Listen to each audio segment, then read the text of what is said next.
Hello बच्चों, तो I hope आपने सिनॉप्सिस का वीडियो देख लिया होगा हमारे सुपरपोजिशन ऑफ वेव्स वाले चैप्टर का। आगे बढ़ेंगे और इस वीडियो से हम लोग चालू करेंगे एमएचटी सीटी से रिलेटेड यहाँ पे एमसीक्यूज। तो देखते हैं, यहाँ पे शुरू करते हैं। पहला क्वेश्चन आपके सामने, in resonance tube experiment the first and second resonance are heard when water level is 24.1 centimetre and 74.1 centimetre respectively below the open end of the tube. The inner diameter of the tube is. देखो, resonance tube experiment में क्या होता है कि आपका जो air column है वो वाइब्रेट होता है। हमने देखो एयर कॉलम का वाइब्रेशन वाला कॉन्सेप्ट पढ़ा था, जिसमें pipe close at one end and pipe open at both the ends था। तो जब आपका रेजोनेंस ट्यूब एक्सपेरिमेंट रहेगा तो आप ये मान के चलना कि ये जो इसके वाइब्रेशंस होते हैं वो pipe closed at one end जैसा होता है। So this you have to take it as pipe closed at one end, इसके तरह वाइब्रेशंस होते हैं। इसमें देखो होता क्या है, जैसे मान लो ये आपका ट्यूब है और ये पूरा पानी में भरा हुआ रहता है। अब अगर पानी में भरा हुआ रहेगा तो यहाँ इसके नीचे का तो एयर है ही नहीं, इसके नीचे तो ये वाइब्रेट करेगा नहीं, तो यहाँ पे नोड ही बनेगा और ये एंड आप मान के चलोगे कि इसका क्लोज एंड है जहाँ पे पानी है।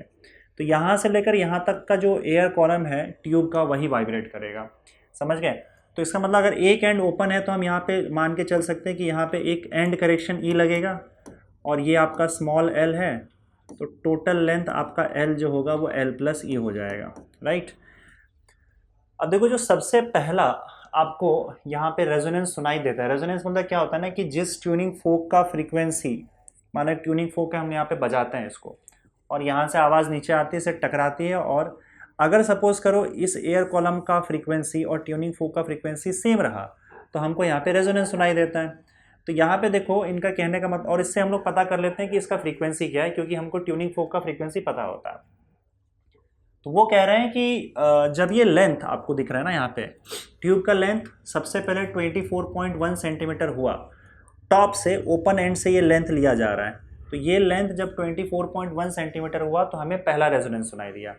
पहला रेजोनेंस मतलब सबसे छोटी फ्रीक्वेंसी, और आप जानते हो कि सबसे छोटी फ्रीक्वेंसी आपकी कैसे बनती है, ऐसे बनती है, इस तरीके से। यहाँ पे एक नोड होगा और यहाँ पे बाहर एक एंटी नोड बनेगा। ये सबसे छोटी फ्रीक्वेंसी होती है pipe close at one and का, और इस फ्रीक्वेंसी को हम जानते हैं, ये जो इसकी सबसे छोटी फ्रीक्वेंसी V/4L होता है। राइट। तो यहाँ पे हम क्या करेंगे, वेलोसिटी से हमें लेना देना नहीं है, हमें लेंथ ही दोनों का दे के रखा हुआ है। तो आप एक काम करो, ये इस लेंथ को L1 मान लो और इसको L1 मान लो। तो आपका जो स्टार्टिंग का लेंथ L1 है वो दे के रखा हुआ है, कितना दिया हुआ है, 24.1 सेंटीमीटर, और L1 का वैल्यू आपका क्या हो जाएगा, L1 प्लस ई। नहीं, ये नहीं दिया हुआ है आपको, स्मॉल लेंथ L1 दिया हुआ है 24, ट्यूब का लेंथ दिया हुआ है, आपका पाइप का लेंथ दिया हुआ है L1, और वो L1 कितना दिया हुआ है, 24.1 सेंटीमीटर दिया हुआ है। ठीक है, पहला रेजोनेंस के लिए। तो अब देखो, इस पहले रेजोनेंस में आप क्लियरली देख सकते हो कि एक नोड एक एंटी नोड बनेगा, और नोड और एंटी नोड के बीच का डिस्टेंस हम लोग को पता है λ/4 होता है। स्टेशनरी वेव्स में हम पढ़ चुके हैं, नोड और एंटी नोड के बीच का डिस्टेंस λ/4 होता है। पर ये λ/4 डिस्टेंस जो है ना वो पूरे एयर कॉलम का यहाँ तक होगा, ये पूरा यहाँ तक होगा, एंड करेक्शन के साथ होगा। तो इसका मतलब टोटल लेंथ आपका जो L1 है, पूरा जितना एयर कॉलम वाइब्रेट कर रहा है, हमको पता है कि एयर कॉलम पाइप से थोड़ा ऊपर तक वाइब्रेट करता है, और वो जो हिस्सा होता है जो थोड़ा सा ऊपर रहता है उसको एंड करेक्शन बोलते हैं। तो ये जो टोटल लेंथ L1 है वो λ/4 के बराबर होगा। ठीक है, और यहाँ पे आपका क्योंकि एंटी नोड थोड़ा सा ऊपर बनेगा, ये पूरा एयर कॉलम वाइब्रेट करेगा। L1 का वैल्यू आपको पता है कि L1 प्लस ई हो जाएगा, जो पूरा एयर कॉलम है L1 प्लस ई होगा, तो इसको हम L1 प्लस ई लिख सकते हैं, इज इक्वल टू λ/4 हो जाएगा। L1 का वैल्यू हम जानते हैं 24.1 plus e is equal to λ/4। इसको इक्वेशन 1 रख दो आप। अब उनके हिसाब से वो क्या बोल रहे हैं कि इस, अब क्या करते हैं क्या है ना कि इस ट्यूब को हम ऊपर उठाने लग जाते हैं। जब ट्यूब को ऊपर उठाने लग जाओगे तो ट्यूब के अंदर का एयर कॉलम बढ़ने लग जाएगा, क्योंकि आपका ट्यूब जो है वो ऊपर उठने लग जाएगा तो एयर उसके अंदर अब ज़्यादा आने लग जाएगा, तो लेंथ जो है एयर कॉलम का बढ़ने लग जाएगा। बढ़ते बढ़ते वो बोल रहे हैं कि जो सेकेंड रेजोनेंस है, सेकेंड रेजोनेंस कब आ रहा है, अब सेकेंड रेजोनेंस की बात करते हैं। ऐसे कितने भी सारे रेजोनेंस आप निकाल सकते हो, अब हम सेकेंड रेजोनेंस की बात करते हैं। सेकेंड रेजोनेंस में ट्यूब का जो लेंथ है वो बढ़ चुका होगा, मान लो इतना लेंथ हो चुका है, और अब देखो इसकी अगली फ्रीक्वेंसी आ जाएगी। इसके जस्ट बाद अगली फ्रीक्वेंसी क्या होगी बताओ, इसमें एक नोड और एक एंटी नोड बढ़ जाएगा, और यहाँ पे हमें फिक्स पता है कि एंटी नोड ही बनेगा और यहाँ पे आपको फिक्स पता है नोड ही बनेगा। तो अगली फ्रीक्वेंसी मैंने बताया था आपको कि कुछ इस तरीके से बनता है, एक नोड और एक एंटी नोड एक्स्ट्रा बन जाता है, नोड एंटी नोड, नोड अन एंटी नोड। अब ये अगर आप देखोगे पूरा डिस्टेंस, तो ये आपका L2 होगा। ये L2 कहाँ से कहाँ तक होगा, पूरा एंटी नोड से लेकर यहाँ तक, जिसमें आपका इसका लेंथ भी शामिल है L2 यहाँ से लेकर यहाँ तक, ये ट्यूब का लेंथ है और प्लस एंड करेक्शन ई भी शामिल है। तो हमको ये L2 दे के रखा हुआ है इन्होंने, सेकंड वाले का L2 क्या दिया हुआ है, 74.1 सेकेंड। मतलब वो बोल रहे हैं कि जब 74.1 ये पूरा लेंथ हो जाए ट्यूब का, तब आपको सेकेंड रेजोनेंस सुनाई देता है। तब टोटल लेंथ अगर आपको यहाँ पे एयर कॉलम का L2 लिखना है तो क्या हो जाएगा, L2 प्लस ई हो जाएगा। और ये आपको पता है L2 का वैल्यू कितना दिया हुआ है, एक सेकेंड, नहीं रुको गड़बड़ कर दिया मैंने, हाँ ठीक है चलेगा, L2 will be equal to L2 plus e दिया हुआ है। अब ये जो पूरा लेंथ है आपका एयर कॉलम का, वो क्या होगा देखो, नोड एंटी नोड के बीच का डिस्टेंस λ/4, तो λ/4 λ/4 λ/4, मतलब ये टोटल 3 λ/4 है। और याद रहे क्योंकि हम लोग मीडियम चेंज नहीं कर रहे हैं यहाँ पे हमारा जो फ्रीक्वेंसी है वो चेंज हुआ, आपका वेवलेंथ चेंज नहीं होगा, क्योंकि देखो v is equal to n lambda होता है, right, v is equal to n lambda होता है। तो हम लोगों ने यहाँ पे एक्चुअल में आप देखोगे तो वेवलेंथ चेंज नहीं किया हुआ है, हमने लेंथ ही बड़ा कर दिया है, फ्रीक्वेंसी भी चेंज नहीं हुआ है, सब कुछ सेम है, वेलोसिटी भी सेम है, आपका यहाँ पे वेवलेंथ भी जो है वो सेम ही रहने वाला है। हमारी फ्रीक्वेंसी बदल जाएगी यहाँ पे, ठीक है, और आपने फ्रीक्वेंसी चेंज कर दिया, वेलोसिटी सेम है, वेवलेंथ सेम है इस केस में, तो हम यहाँ पे वेवलेंथ सेम, क्योंकि यहाँ पे रेजोनेंस ट्यूब में वेवलेंथ सेम रहता है आप देखोगे तो। और यहाँ पे आप देख सकते हो कि इनफैक्ट यहाँ पे अगर मैं वेवलेंथ की बात करूँ, वेवलेंथ और वेलोसिटी दोनों सेम है, तो फ्रीक्वेंसी भी सेम रहेगी, फ्रीक्वेंसी भी सेम रहेगी। और बस यहाँ पे आप देखोगे कि यहाँ पे भी लैम्डा है वेवलेंथ, तो यहाँ पे भी लैम्डा ही वेवलेंथ रहेगा, क्योंकि हम क्या कर रहे हैं एक्चुअली, ट्यूब को फिक्स नहीं रख रहे हैं ना, हम क्या कर रहे हैं एक्चुअली में यहाँ पे कि इसका ट्यूब का लेंथ ही बढ़ा दे रहा है, तो सब कुछ वैसे ही रहेगा। तो यहाँ पे अगर वेवलेंथ लैम्डा, यहाँ पे भी लैम्डा ही रहेगा। और इस बार आपका कैसा है कि ये जो पूरा लेंथ है वो 3 λ/4 के बराबर है, क्योंकि यहाँ पे आप देख सकते हो 2 नोड और 2 एंटी नोड बन रहा है। तो यहाँ पे ऐसे केस में आप देखो, बताओ क्या लिखोगे, पूरा लेंथ आपका जो एयर कॉलम का L2 है दैट इज इक्वल टू 3 λ/4, ये 3 λ/4 है, तो L2 का वैल्यू क्या हो जाएगा, L2 plus e that is equal to 3 λ/4। अब L2 का वैल्यू आपको दे के रखा हुआ है, सेकेंड रेजोनेंस कहाँ पे आ रहा है, 74.1 पे आ रहा है, तो 74.1 plus e is equal to 3 λ/4, समझ गए। यही 2 इक्वेशन तक पहुँचना था, बाकी काम अपना आसान हो जाएगा, समझे। तो ये ध्यान रहे कि फर्स्ट रेजोनेंस का जो टोटल लेंथ होगा वो λ/4 होगा, और सेकेंड रेजोनेंस का जो लेंथ है वो आपका 3 λ/4 होगा। इसके आगे भी रेजोनेंस जाओगे तो थर्ड रेजोनेंस में आपको 5 λ/4 मिल जाएगा, ऐसे आगे बढ़ते जाएंगे हम लोग। फिलहाल यहाँ पे 2 ही रेजोनेंस की बात की गई है, तो 2 रेजोनेंस ही सही। अब इक्वेशन 1 और इक्वेशन 2 देखो, हमारे पास 2 इक्वेशन है और 2 लैम्डा है, मतलब सॉरी 2 अननोन्स है, लैम्डा भी नहीं पता है हमें और ई भी नहीं पता है हमें, राइट। हमें चाहिए क्या बताओ, हमें यहाँ पे चाहिए inner diameter of the tube. अब ट्यूब का इनर डायमीटर और ई का एक रिलेशन है, अगर आप देखो तो मैंने लिखाया था e is equal to 0.3 d होता है। तो अगर मुझे ई पता चल गया यहाँ से, तो मुझे डी भी पता चल जाएगा। तो मैं एक काम करता हूँ, इस इक्वेशन में लैम्डा जो है वो लैम्डा यहाँ से गायब कर देता हूँ। लैम्डा कैसे गायब करोगे बताओ, दोनों इक्वेशन में से आप लैम्डा को अगर हटा पाओ तो ई का वैल्यू आपको मिल जाएगा। तो अब एक काम करो, यहाँ पे इस इक्वेशन 1 को 3 से मल्टीप्लाई कर दो, पूरे इक्वेशन को 3 से मल्टीप्लाई कर दो, तो मल्टीप्लाई 1/3, इक्वेशन 1 को 3 से मल्टीप्लाई कर दो, तो 24.1 इंटू 3 कितना होगा बताओ, 24.1 into 3, 24.1 into 3 will give you 72.3, ये हो जाएगा आपका 72.3 प्लस 3 ई से यहाँ पे मल्टीप्लाई किया 3 से, और ये हो जाएगा आपका 3 λ/4, इसको इक्वेशन 3 लिख दो। अब इक्वेशन 2 दिख रहा है, इक्वेशन 3 दिख रहा है आप लोग को, इक्वेशन 2 इक्वेशन 3 माइनस कर दो, ठीक है, 2 - 3, अगर आप 2 में से 3 को माइनस करोगे तो 74.1 माइनस 72.1, 3 कितना हो जाएगा 74.1, ये कैलकुलेट कर लेना आप, मैं फटाफट यहाँ पे कैलकुलेटर से कर दे रहा हूँ, -72.3 विल गिव यू 1.8। तो यहाँ से आपको क्या मिल जाएगा 1.8। e - 3e - 2e हो जाएगा और ये दोनों मिला के 0 हो जाएंगे। तो यहाँ से आपको क्लियरली दिख जाएगा कि 2e का वैल्यू जो है 1.8 होगा और फिर यहाँ पे आपका 2e का वैल्यू 1.8 है तो e का वैल्यू कितना हो जाएगा 1.8 डिवाइडेड बाई 2, तो e का वैल्यू 0.9 हो जाएगा सेंटीमीटर। सब कुछ सेंटीमीटर में हमने लेके रखा हुआ है तो आंसर भी सेंटीमीटर में ही आएगा। अब e is equal to 0.3d होता है, तो e इज इक्वल टू अगर मैं 0.3d लिखता हूँ तो d का वैल्यू क्या आ जाएगा e अपॉन 0.3, e का वैल्यू कितना है 0.9 डिवाइडेड बाय 0.3, तो d का वैल्यू 3 सेंटीमीटर आ गया। तो ये आपका आंसर हो गया 3 सेंटीमीटर। समझ गए? तो ये रेजोनेंस ट्यूब का आपका एक्सपेरिमेंट का क्वेश्चन, जो कि कुछ अलग नहीं है बल्कि pipe closed at one and का ही क्वेश्चन है। थोड़ा सा यहाँ पे चीज़ें थोड़े अलग तरीके से पेश होंगी और कुछ नहीं, बाकी वही कॉन्सेप्ट जो हम पढ़ चुके हैं। आगे बढ़ते हैं बच्चों अगले क्वेश्चन की तरफ। Next question, two waves of same frequency n, दो वेव्स जिसकी फ्रीक्वेंसी सेम है, are approaching each other with same velocity, दोनों का वेलोसिटी भी सेम है जो कि 20 मीटर पर सेकंड दिया हुआ है, एंड इंटरफेयर, दोनों का इंटरफेरेंस हो जाता है। The distance between to consecutive nodes. अच्छा, नोड्स की बात की, इसका मतलब क्या, ये ऑपोजिट डायरेक्शन में मिल रहे होंगे और इन्होंने स्टेशनरी वेव बनाया, क्योंकि स्टेशनरी वेव में ही हम लोग नोड की बात करते हैं। तो उन्होंने बोला टू कॉन्सिक्यूटिव नोड्स, मतलब एक के बाद दूसरे नोड के बीच का डिस्टेंस क्या है। अब हमें पता है कि दोनों नोड के, दो कॉन्सिक्यूटिव नोड के बीच का डिस्टेंस λ/2 होता है। Even though consecutive anti nodes के बीच का डिस्टेंस भी क्या होता है, λ/2 होता है। और नोड और एंटी नोड के बीच का डिस्टेंस λ/4 होता है। ये हम जानते ही, पता होना चाहिए हमें।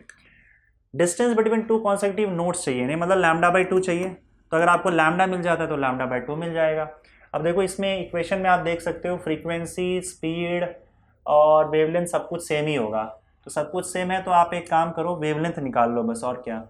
v आपको देखे रखा हुआ है 20 मीटर पर सेकेंड, फ्रीक्वेंसी कुछ दिया नहीं है पर n दिया हुआ है और आपके फॉर्मूला में भी n ही यूज़ किया हुआ है। तो हमने एक फॉर्मूला लिखा था v is equal to n lambda wave के लिए, तो लैम्डा इज इक्वल टू क्या हो जाएगा v/n हो जाएगा, तो lambda is equal to 20/n हो जाएगा, राइट।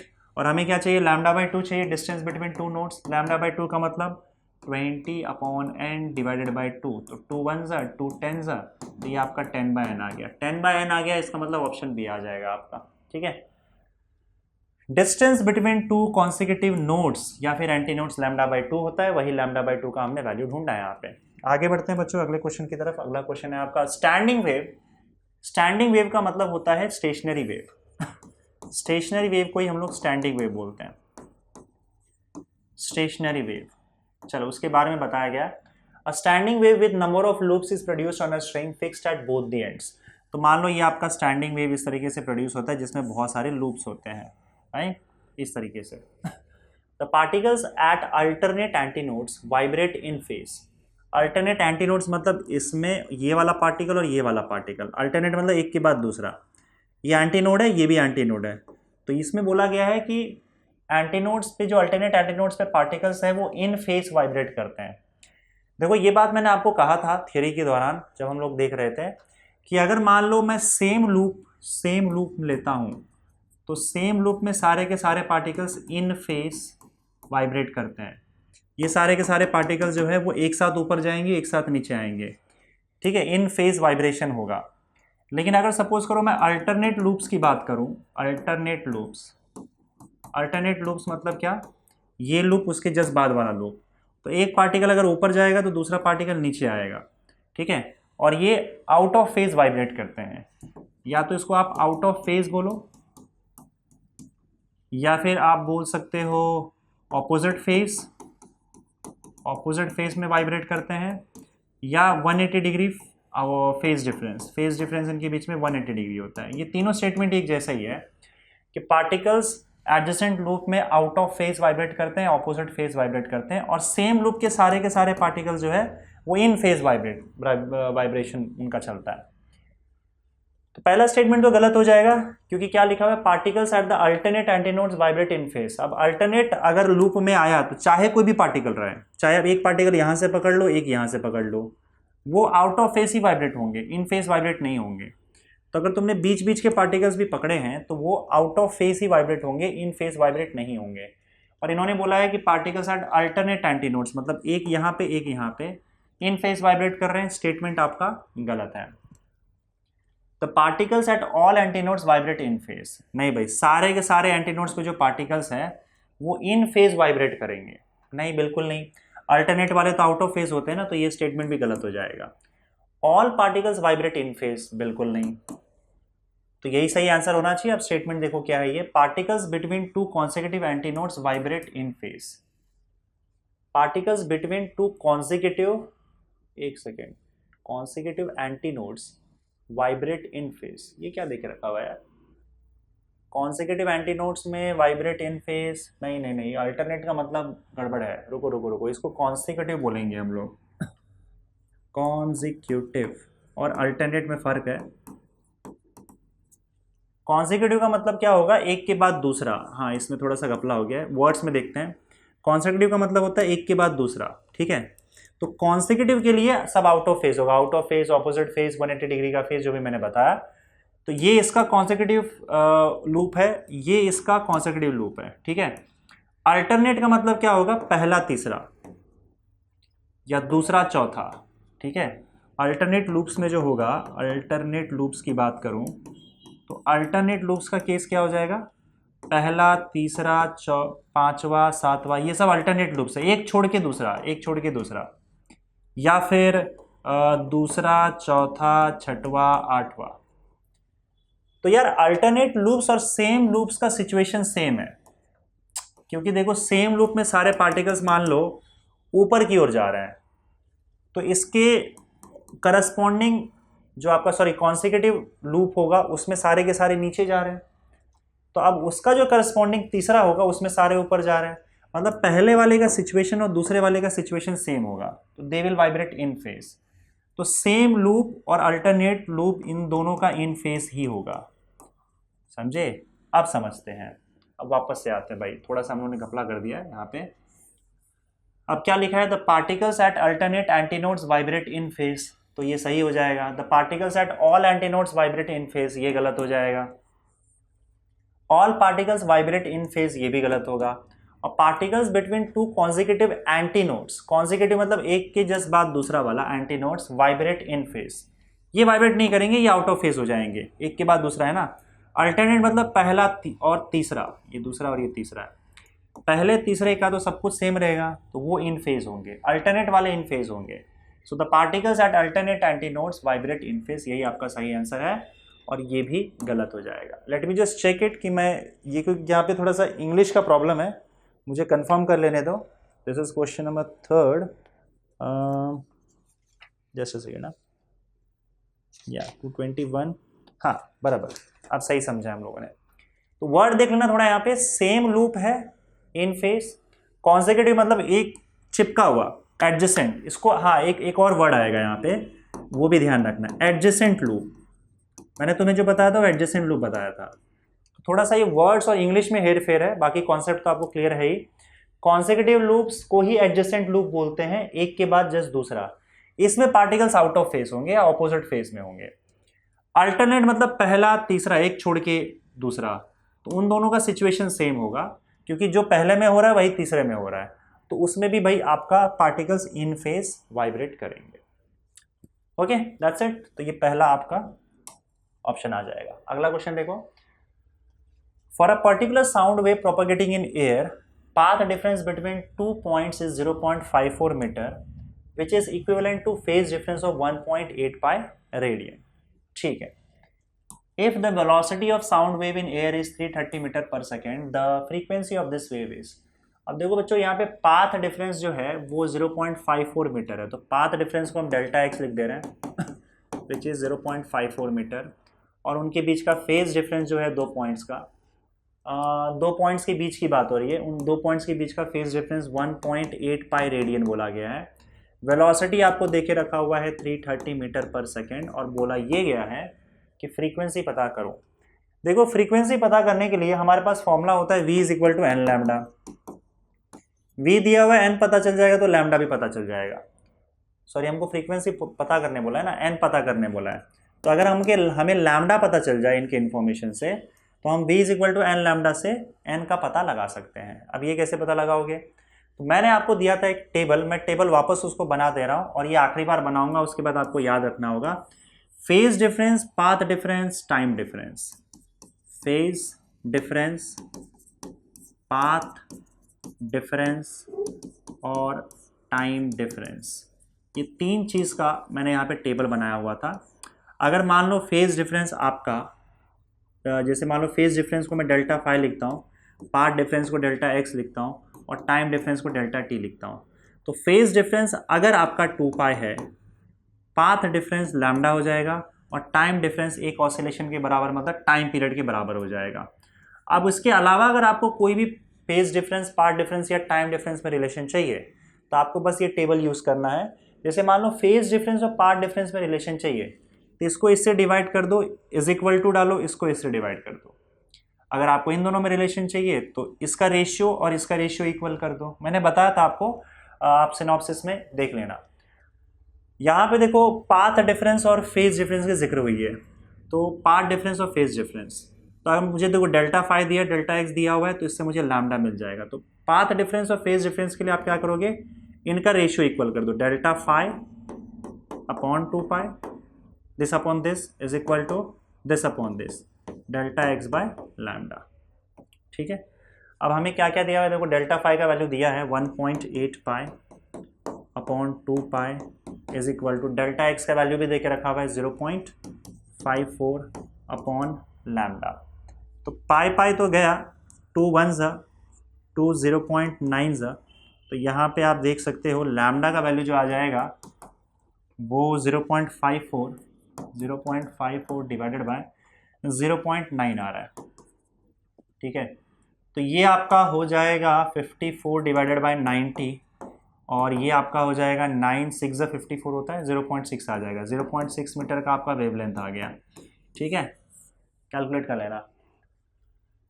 ठीक है, कोई दिक्कत नहीं है, 0.6 लैम्डा मिल गया ना हमको। अब तो हमको फ्रीक्वेंसी चाहिए, वेलोसिटी पता है, तो बस एक फॉर्मूला हम जानते हैं, v is equal to n lambda. तो v is equal to n lambda में v हमको दे के रखा हुआ है कितना, 330। तो 330 is equal to frequency n multiplied by 0.6। तो यहाँ से आपको n का वैल्यू मिल जाएगा 330 डिवाइडेड बाय 0.6। तो ये आपका हो जाएगा 330 अपॉन 6, एक जीरो और ऐड कर दो, तो 6 5 30, 6 5 30 और 0, तो ये 550 हर्ट्ज का आपका आंसर आ जाएगा, and that is option C. ठीक है, आगे बढ़े, next question. Air column in 2 identical tube is vibrating.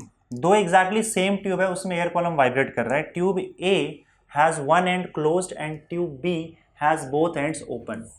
तो ट्यूब ए एक एंड पे क्लोज्ड है और ट्यूब बी जो है उसका दोनों एंड्स ओपन है। आइडेंटिकल ट्यूब से मतलब बाकी सब कुछ सेम है इसका। नेग्लेक्टिंग एंड करेक्शन हमको नहीं लेना है, ई का वैल्यू 0 लेके चलना है। The ratio of the fundamental frequency of air column in tube A to that of tube B. Fundamental frequency, चलो फंडामेंटल फ्रीक्वेंसी का जो फॉर्मूला था वो क्लोज एंड के लिए v/4L होता है और ओपन एंड के लिए v/2L होता है। ठीक है, ये ध्यान में रखना है। ओपन एंड का फंडामेंटल फ्रीक्वेंसी v/12, ये मैंने कराया हुआ है, और इसका v/4L होता है। तो इसको हम लोग NA लिख देते हैं, और लेंथ और वेलोसिटी दोनों में सेम ही रहेगा, इसको आप NB लिख दो। तो मुझे एक बात बताओ, दोनों को डिवाइड कर दो, A और B का रेशियो चाहिए, तो NA/NB is equal to v/4L divided by v/2L। तो भाई ये 2LLV, V गया 2 1 ज़ा 2 2 ज़ा, तो ये 1/2 आ जाएगा, 1:2 आपका ऑप्शन ए आ जाएगा। ओके, चलिए आगे बढ़ते हैं अगले क्वेश्चन की तरफ। An equation of simple harmonic motion, an equation of a simple harmonic progressive wave is given by y is equal to a sin 100 pi t minus 3x। तो मैं इक्वेशन लिख देता हूँ, y is equal to a sin, progressive wave है, normal wave है जो आगे बढ़ रहा है, 100 pi t minus 3x। The distance between two particles having phase difference, दो पार्टिकल के बीच का जो फेज डिफरेंस है यानी कि डेल्टा फाई है, उसका वैल्यू π/3 दे के रखा हुआ है। ओके, इन मीटर नहीं, द डिस्टेंस बिटवीन पूछा गया है, the distance between two particles having phase difference π/3। Distance पूछा है मतलब पाथ डिफरेंस डेल्टा एक्स पूछा है दो पॉइंट्स के बीच का। फेज डिफरेंस दिया है तो दो पॉइंट के बीच का जो डिस्टेंस होता है उस डिस्टेंस को ही हम लोग पाथ डिफरेंस डेल्टा एक्स बोलते हैं। डेल्टा एक्स ढूंढना है हम लोगों को। अब अगर यहाँ पे तुम देखोगे तो डेल्टा फाई डेल्टा एक्स का भी हम लोगों ने रिलेशन निकाला था, तो delta phi upon 2π is equal to delta x upon lambda. तो हमको डेल्टा फाई देके रखा हुआ है, डेल्टा एक्स पूछा गया है, मुझे यहाँ से लैम्डा निकालना पड़ेगा। अगर मुझे लैम्डा मिल गया तो मैं इस इक्वेशन से यूज़ करके अपना काम कर सकता हूँ। अब लैम्डा कैसे निकलेगा? लैम्डा मिलेगा आपको इस इक्वेशन से। इस इक्वेशन को स्टैंडर्ड इक्वेशन से कंपेयर करो। स्टैंडर्ड इक्वेशन हमारा होता है y is equal to a sine, अब देखो यहाँ पे t है तो पहले मैं ओमेगा टी लिखूंगा, यहाँ पे x है तो मैं यहाँ पे के एक्स लिखूंगा। अब लैम्डा आपको k के अंदर मिलेगा, तो k का वैल्यू आप कंपेयर करके देख सकते हो कितना आ रहा है, 3 आ रहा है, और k का फॉर्मूला होता है 2π/λ। तो आपको यहाँ से लैम्डा का वैल्यू मिल जाएगा, लैम्डा का वैल्यू मिल जाएगा 2π/3। लैम्डा मिल गया, अब काम हमारा हो जाएगा, क्योंकि फॉर्मूले के हिसाब से डेल्टा फाई बाई 2π जो हमने टेबल बनाया था, टेबल से क्या आ रहा था, delta phi by 2π is equal to delta x by lambda. तो हमें चाहिए डेल्टा एक्स, तो डेल्टा एक्स का वैल्यू हो जाएगा delta phi upon 2π multiplied by lambda. Delta phi का वैल्यू उन्होंने देके रखा हुआ है, डेल्टा फाई का वैल्यू π/3 दिया हुआ है, π/3 divided by 2π multiplied by lambda का वैल्यू 2π/3, तो ये हो जाएगा आपका 2π/3। तो आप देखोगे यहाँ पे तो पाई और पाई हो जाएगा एक कैंसिल, और क्या यहाँ पे 2π/9 अपॉन 18 आ जाएगा। पाई अपॉन 18 आ रहा है क्या, ये π/9 आ रहा है। देखो 2π ऊपर बच जा रहा है, delta x is equal to 2π ऊपर बच जा रहा है, और नीचे 3 3 से 9 2 से 18 आ जा रहा है, नीचे 18 आ जा रहा है, तो π/9 आ जा रहा है, ठीक है। और π/9 जो है ये आपका ऑप्शन सी आ जाएगा। That's it, simple. आगे बढ़ते हैं अगले क्वेश्चन की तरफ। Next question is a string होगा, ए शायद मिसिंग होगा यहाँ पे, खैर कोई बात नहीं, उससे कोई लेना देना नहीं है हमें। अ स्ट्रिंग कहाँ गया यार, जाने दो यार, ए की जरूरत नहीं है। A string is vibrating in its 5th overtone. String 5th overtone में वाइब्रेट कर रहा है, sorry. A string is vibrating in its 5th overtone between two rigid supports। अब दो rigid support के बीच में अगर string vibrate करता है तो 5th overtone का मतलब होता है, इसके overtone का फॉर्मूला क्या था, string के 5th overtone n phi का वैल्यू क्या आ जाएगा। overtone का फॉर्मूला क्या था इसका, इसमें सारे के सारे हार्मोनिक प्रेजेंट होते हैं, n 2n 3n 4n 5n, right, याद है कि नहीं याद है। तो इसका हम लोगों ने ओवरटोन का फॉर्मूला क्या देखा था, np is equal to p+1 into n देखा था। देखो इसके अंदर जो हार्मोनिक सारे हार्मोनिक प्रेजेंट होता है ना, n 2n 3n 4n 5n 6n, तो यहाँ पे आप देखो तो ये तो फंडामेंटल फ्रीक्वेंसी हो गया, यहाँ से ओवरटोन की काउंटिंग चालू होती है। This is first overtone, second overtone, third overtone 4n, fourth overtone 5n, fifth overtone p+1 है। तब ये कौन सा ओवरटोन बोल रहा है, 5th ओवरटोन बोल रहा है, तो p का वैल्यू 5 डाल दो, तो 5th ओवरटोन p का वैल्यू 5 डालोगे यहाँ पे तो 6n हो जाएगा। अब देखो यहाँ पे आप देख सकते हो कि ये आपका फ्रीक्वेंसी जो है सबसे लोएस्ट फ्रीक्वेंसी n है। इसमें याद रखना कि आपका जितना टाइम्स n होगा उतने लूप्स बनते हैं, समझे। 6n का मतलब आपके इसमें 6 लूप्स बनेगा। अगर मैं स्ट्रिंग की बात करूँ, जैसे मैं आपको बता रहा हूँ कि ये इसकी फ्रीक्वेंसी जो है, एक ही लूप अगर बन रहा है तो इसकी फ्रीक्वेंसी n होगी। अगर इसमें 2 लूप बन रहा है तो इसकी फ्रीक्वेंसी 2n होगी। अगर इसमें 3 लूप्स बन रहा है इस तरीके से तो इसकी फ्रीक्वेंसी 3n होगी। अगर इसकी फ्रीक्वेंसी कह रहे हैं कि 5th ओवरटोन है, 5th ओवरटोन मतलब कितना आपका फ्रीक्वेंसी हो जाएगा, 6n हो जाएगा इस फॉर्मूले के हिसाब से, ओवरटोन के फॉर्मूले के हिसाब से। तो 6n मतलब इसमें टोटल 6 लूप्स बन रहे होंगे। तो अगर मैं यहाँ पे 6 लूप्स टोटल बनाता हूँ, यहाँ से देखो 1 2 3 4 5 और 6, अगर टोटल मैं 6 लूप्स बनाता हूँ यहाँ पे, तो देखो दो नोड्स के बीच का डिस्टेंस λ/2 होता है। तो देखो यहाँ से लेकर यहाँ तक λ/2, यहाँ से लेकर यहाँ तक λ/2, तो 1 2 3 4 5 6, टोटल 6 है, तो ये टोटल कितना हो जाएगा 6 इंटू λ/2 हो जाएगा। पूरा जो लेंथ होगा वो 6 λ/2 के बराबर होगा, क्योंकि एक लूप का जो लेंथ होता है वो λ/2 होता है। तो ये लेंथ का वैल्यू कितना हो जाएगा बताओ, 3 λ हो जाएगा। और लेंथ इन्होंने देके रखा है क्या, हाँ, string is vibrating in fifth overtone between two rigid supports 2.4 metre apart. तो ये जो दोनों रिजिड सपोर्ट है इनके बीच का डिस्टेंस इन्होंने 2.4 मीटर दे के रखा हुआ है। तो ये पूरा लेंथ आपका 2.4 मीटर है। तो लेंथ अगर 2.4 मीटर है तो आपको यहाँ पे क्लियरली लैम्डा का वैल्यू मिल जाएगा 2.4 डिवाइडेड बाय 3, इसका मतलब लैम्डा का वैल्यू 0.8 मीटर है। मिल गया आपको लैम्डा। और क्या चाहिए, distance between two successive node and anti node. अच्छा, इनको चाहिए क्या, distance between two successive node and anti node. Node और एंटी नोड के बीच का डिस्टेंस हमको पता है λ/4 होता है। मान लो ऐसा आपका वेव है और ये आपका नोड है और उसके जस्ट बाद आपका anti node, successive node and anti node. तो इसके बीच का डिस्टेंस कितना होता है, देखो नोड नोड के बीच का डिस्टेंस λ/2 है, तो नोड एंटी नोड के बीच का डिस्टेंस λ/4 हो जाएगा। मतलब लैम्डा दिया हुआ है आपको λ/4 निकालना है, तो λ/4 निकाल लो, कितना हो जाएगा बताओ, 0.8 divided by 4 that is equal to 0.2 metre. 0.2 metre है, ऑप्शन बी आ जाएगा आपका। ठीक है, λ/2 यहाँ से मिल जाएगा हमको 2.64, हाँ ठीक है चलेगा, दिस इज द आंसर। बढ़ते हैं अगले क्वेश्चन की तरफ। A pipe PC closed at one end and pipe PO open at both the ends are vibrating in second overtone. अच्छा, एक क्लोज पाइप है और ये ओपन पाइप है जो कि सेकेंड ओवरटोन में वाइब्रेट कर रहे हैं, सेकेंड ओवरटोन। चलो ठीक है, देखते हैं। They are in resonance with a given tuning fork. Resonance होने का मतलब होता है सेम फ्रीक्वेंसी। रेजोनेंस वर्ड आया तो समझ लेना, रेजोनेंस होने का मतलब होता है सेम फ्रीक्वेंसी होना। रेजोनेंस मैंने आपको बताया था ऑसिलेशन में। The ratio of the length of pipe PC to that of pipe PO is. अच्छा, ratio of the length of pipe PC to that of PO. तो आपको पाइप का लेंथ बोला है, पाइप का लेंथ बोला है, तो पहले काम कर देते हैं पीसी पीओ देख लेते हैं। अब pipe PC close at one end and pipe PO, इसका लेंथ हम यहाँ पे L1 रख देते हैं। ये पाइप तुम्हारा पीसी है, इसका लेंथ हम लोग L1 लिख देते हैं। ये क्लोज एट वन एंड है, पहले इसकी बात कर लेते हैं हम लोग। अगर क्लोज एट वन एंड है तो इसकी फंडामेंटल फ्रीक्वेंसी याद रखना V/4L होगी। और बोल क्या रहा है, it is vibrating in second overtone. दोनों सेकेंड ओवरटोन में वाइब्रेट कर रहे हैं। क्लोज्ड एंड वन एंड में हमारी जो फ्रीक्वेंसीज अवेलेबल होती है वो n, 3n, 5n, 7n ऐसा होता है। इसका मतलब 3n जो है इसका फर्स्ट ओवरटोन हो गया, फंडामेंटल को हम ओवरटोन में काउंट नहीं करते हैं, और 5n इसका सेकेंड ओवरटोन हो गया।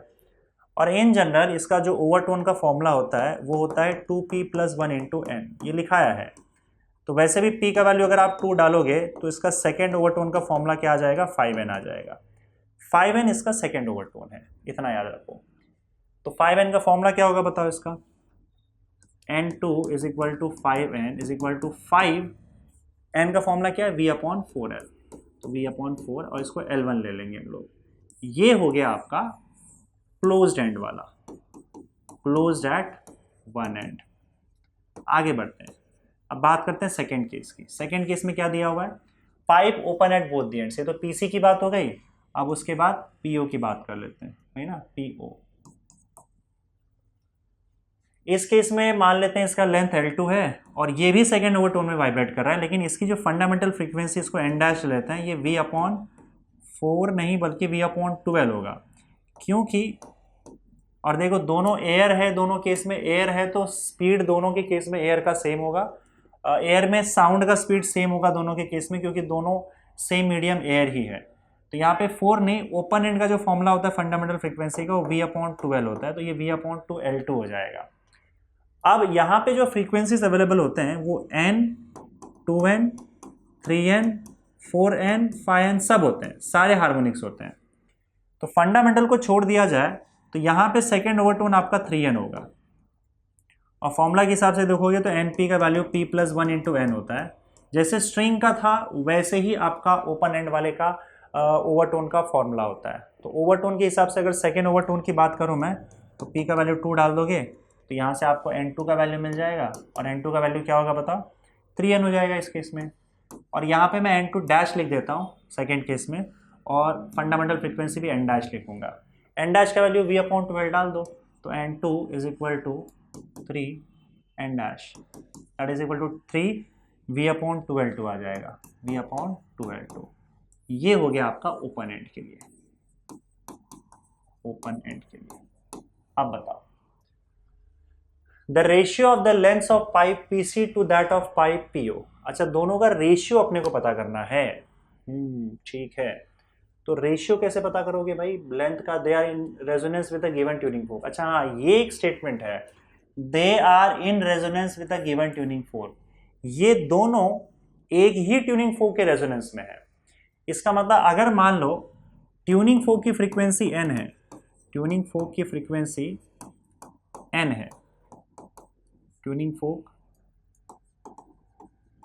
फ्रीक्वेंसी अगर n है, तो ये जो ट्यूनिंग फोर्क की फ्रीक्वेंसी है ये दोनों के फ्रीक्वेंसी के बराबर है, क्योंकि ये दोनों they are in resonance with a given tuning fork. एक ही ट्यूनिंग फोर्क के रेजोनेंस में दोनों आ जाते हैं, मतलब एक ही ट्यूनिंग फोर्क से दोनों रेजोनेंस कर रहे हैं, मतलब दोनों की फ्रीक्वेंसी इस ट्यूनिंग फोर्क की फ्रीक्वेंसी के बराबर होगी।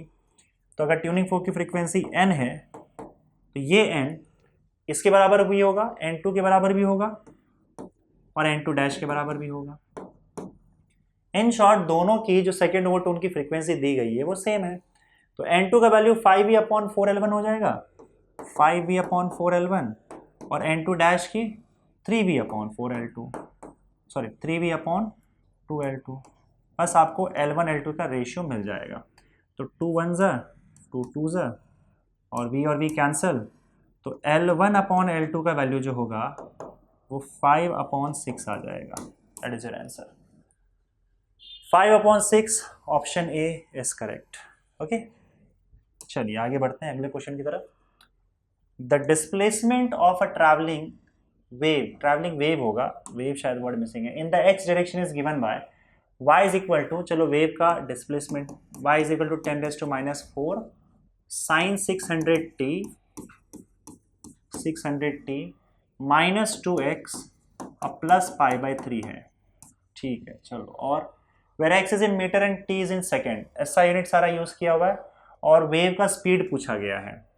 ठीक है, देखो एक फॉर्मूला आपका तो ये होता है v is equal to n lambda, तो मैं एक और फॉर्मूला आपको बता दूं जिससे काम आसान हो जाएगा, साइड में बता देता हूं। देखो v is equal to n lambda होता है, v is equal to n lambda होता है, और आपका ओमेगा का फॉर्मूला क्या होता है बताओ, इसको फिक्स रखो। ओमेगा का फॉर्मूला होता है 2π/λ, और k का फॉर्मूला होता है 2π, नहीं सॉरी, ओमेगा का फॉर्मूला 2πn होता है, सॉरी 2πn होता है, और k का फॉर्मूला जो होता है वो 2π/λ होता है। ठीक है, तो अगर तुम ओमेगा और k को डिवाइड कर दो तो क्या आएगा बताओ, ओमेगा इज 2πn और k इज 2π/λ। 2π कैंसिल हो जाएगा, लैम्डा ऊपर चला जाएगा, तो n लैम्डा हो जाएगा, और n लैम्डा क्या हो जाता है, v हो जाता है। इसका मतलब v का एक और फॉर्मूला यूज कर सकते हो आप, ω/k, v is equal to ω/k। ये फॉर्मूला आप डायरेक्टली यूज कर सकते हो अगर आपको ओमेगा और k पता है तो, या फिर v is equal to n lambda, तो आप फॉर्मूला यूज करना जानते ही हो। तो यहाँ पे देखते हैं हमको ये वाला फॉर्मूला यूज होगा, क्योंकि ओमेगा और k इक्वेशन से पता चल जाएगा। अगर इसको हम लोग स्टैंडर्ड इक्वेशन से यहाँ पे कंपेयर करें तो y is equal to a sine, पहले t दिया यहाँ पे तो ओमेगा t, माइनस x है तो kx, और प्लस 5 हो जाएगा जो फेज होता है इनिशियल फेज। तो हमें ओमेगा और k से लेना देना है। ओमेगा का वैल्यू साफ साफ यहाँ पे दिख रहा है 600 होगा, और सारे SI यूनिट्स में दिए हुए, तो यूनिट्स की कोई टेंशन लेने की जरूरत नहीं है, और k का वैल्यू यहाँ पे साफ साफ 2 दे के रखा हुआ है। तो अगर आपको v चाहिए तो ओमेगा और k को सीधा सीधा डिवाइड कर दो। ओमेगा का वैल्यू 600 है, k का वैल्यू 2 है, तो इसका मतलब 300 मीटर पर सेकेंड आपका आंसर आ जाएगा। That is option B. समझ गए? चलिए आगे बढ़ते हैं अगले क्वेश्चन की तरफ। When tension T is applied to a sonometer wire of length L, it vibrates with fundamental frequency N। देखो सोनोमीटर वायर का जो वाइब्रेशन होता है वो वाइब्रेशन इन अ स्ट्रिंग जो हमने पढ़ा था वो सेम चीज होता है, ये कुछ अलग नहीं है। ठीक है, तो यहाँ पे मैंने आपको बताया भी था कि स्ट्रिंग के केस में अगर आपको वेलोसिटी ढूंढना है वेव का तो √T/μ होता है, और इसकी जो फ्रीक्वेंसी होती है वो 1/12 √T/μ होती है। तो यही आपका सोनोमीटर वायर के केस में भी होता है, तो कुछ अलग नहीं है। सोनोमीटर वायर मतलब दो फिक्स्ड एंड्स के बीच में जो स्ट्रिंग वाइब्रेट करता है वही होता है। व्हेन टेंशन, और ये फंडामेंटल फ्रीक्वेंसी है, इसकी फंडामेंटल फ्रीक्वेंसी है, ये फंडामेंटल फ्रीक्वेंसी। अगर आपको दूसरे मोड्स ऑफ वाइब्रेशन चाहिए जैसे फर्स्ट ओवरटोन, सेकेंड ओवरटोन, तो उसका फॉर्मूला हम लोग जानते हैं। ओवरटोन्स का फॉर्मूला क्या होता है इसका ओवरटोन का फॉर्मूला क्या होता है? P+1 × n। इससे पहले हम थोड़ी देर कर चुके हैं। अब क्वेश्चन पे आते हैं। When tension T is applied to a sonometer wire of length L, it vibrates with the fundamental frequency n। ठीक है, टेंशन T होगा, लेंथ L होगा, तो फंडामेंटल फ्रीक्वेंसी n होगा। n आपका T, L और म्यू तीन चीज पे डिपेंड करता है। कीपिंग द सेटअप सेम, अगर मैंने सेटअप को सेम रखा है, when the tension is increased by 8 Newton, the fundamental frequency becomes 3 times the earlier one। The initial tension applied to the wire is। चलो ठीक है, अब यहाँ पे देखो क्या बोला है कि इनिशियली मान लेते हैं हम लोग इसका फंडामेंटल फ्रीक्वेंसी n था, तो 1/12 √T/μ इसका फंडामेंटल फ्रीक्वेंसी हो जाएगा। उसके बाद वो क्या बोल रहा है कि टेंशन 8 न्यूटन से बढ़ा दिया गया, तो अब देखो नया फ्रीक्वेंसी में n' मान लेते हैं। अगर आप टेंशन चेंज करोगे तो फ्रीक्वेंसी बदल जाएगा, तो नया टेंशन जो है हम लोग n' मान लेते हैं, L' मान लेते हैं नया लेंथ, और देखते हैं इन्होंने नया लेंथ चेंज किया है कि नहीं। Keeping the setup same, when the tension is increased by 8, the fundamental frequency becomes 3 times earlier। नहीं, यहाँ पे फंडामेंटल फ्रीक्वेंसी की ही बात की गई है, लेंथ भी चेंज नहीं किया, तो लेंथ वैसे रहने दो 12, और टेंशन को क्या करो बताओ, T+8 कर दो क्योंकि 8 से बढ़ा दिया गया है, और बाकी सब कुछ सेटअप सेम रखा है, मतलब म्यू भी सेम रखा है। एक और चीज बोला गया है कि आपका जो फंडामेंटल फ्रीक्वेंसी है वो 3 गुना बढ़ जाता है, तो जो नया फंडामेंटल फ्रीक्वेंसी n' है वो आपका 3 गुना बढ़ जाता है पुराने फंडामेंटल फ्रीक्वेंसी से। तो आप यहाँ पे क्या कर सकते हो, या तो इन दोनों को डिवाइड कर दो, या फिर n' = 3n के वैल्यूज डाल दो इसमें। तो n' का वैल्यू यहाँ पे आपका क्या आ जाएगा, 12 √T+8/μ, और 3 टाइम्स n का वैल्यू आपका क्या आ जाएगा, 1/12 √T/μ। तो यहाँ से देखो आप देख सकते हो 1/12 कैंसिल आउट हो जाएगा, यहाँ से म्यू कैंसिल आउट हो जाएगा। तो √T+8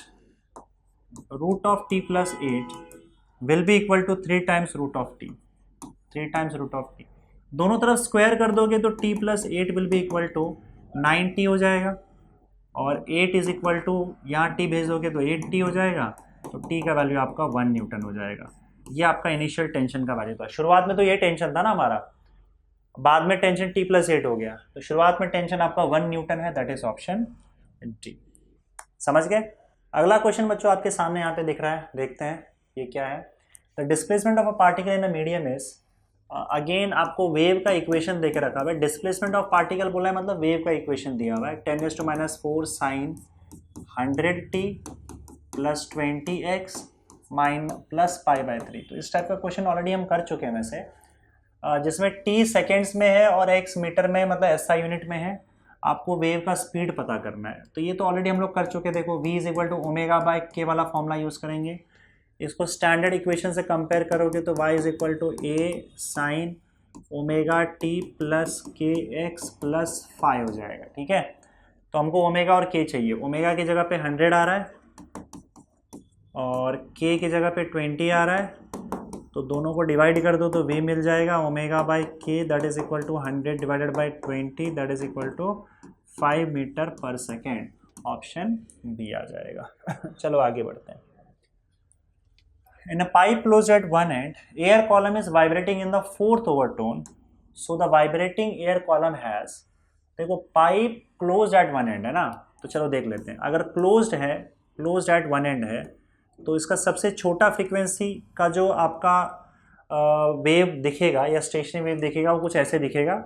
ये फंडामेंटल फ्रीक्वेंसी n हो गया, एक नोड और एक एंटी नोड बन रहा है। और उसके बाद आपको पता है, देखो पहला वाला पता है तो बस आगे का आपको क्या करना है, एक एक एंटी नोड और नोड बढ़ाते जाना है। अब इसकी अगली फ्रीक्वेंसी जो है ये फर्स्ट ओवरटोन होती है। फंडामेंटल फ्रीक्वेंसी को हम लोग ओवरटोन में काउंट नहीं करते हैं।